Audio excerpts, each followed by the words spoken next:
I'm gonna go ahead and admit something. I was never a great history student.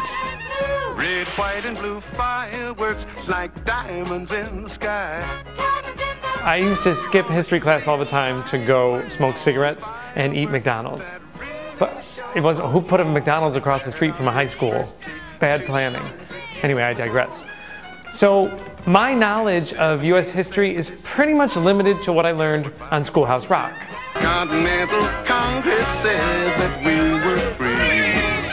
I mean, it's pretty fascinating, right? When Oslo Repertory Theater announced that they were going to do 1776, which is a musical depicting the signing of the Declaration of Independence, I love everything Oslo Rep does, but a musical about the signing of the Declaration of Independence? I mean, what's next? War of 1812, Lunchbox, the Ride of Paul Revere, bumper stickers. I'm sorry, I don't have a lot of interest in that. But they invited me to their first meet and greet. The cast of about 20 met together for the first time just a few weeks ago at the Koski Center. This is what it takes to put on a real live show. It was an opportunity for all of the crew and cast to meet each other before they launched into rehearsals. And there were samples of the costumes and of the scenery. Listen, I'm no big fan of history, but I love costumes and scenery. So I agreed to go. Debate itself is the fundamental material of drama. The director was Frank Galati, who is a Tony Award winner. He's from New York. He lives in Sarasota now. And when he addressed the cast, all of a sudden it was like this wave of excitement for history overtook everybody. Not just me, everybody. He's astounding. He's one of those, you read about Bill Clinton, that he walks into a room and number one, he just has that presence, and number two, he makes you feel like you're the only person in the room. Well, how about that for an accolade? As we're all listening to Frank, I start to realize that this history that I don't really have much affection for is very relevant to what's happening now.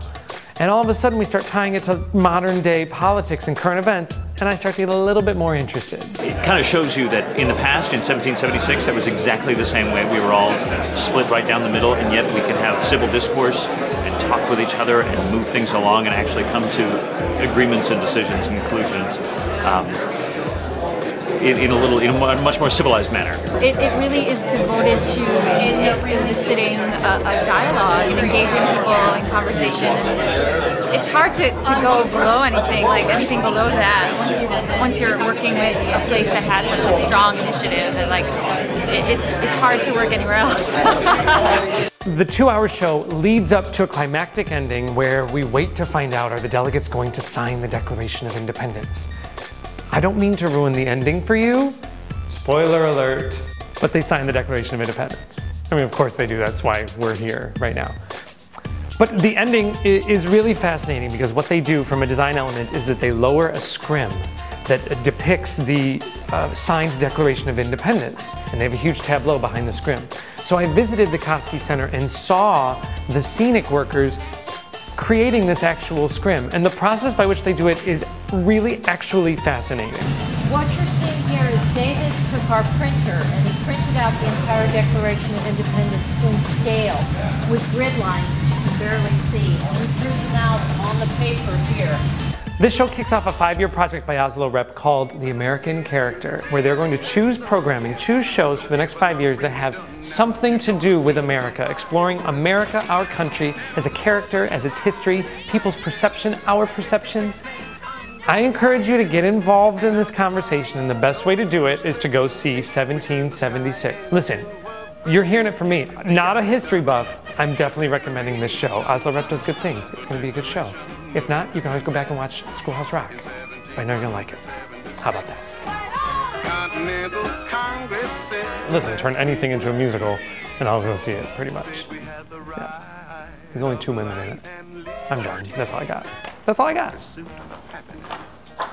We hold these truths to be self-evident, that all men are created equal, that they are endowed by their Creator with certain unalienable rights, that among these are life, liberty, and the pursuit of happiness.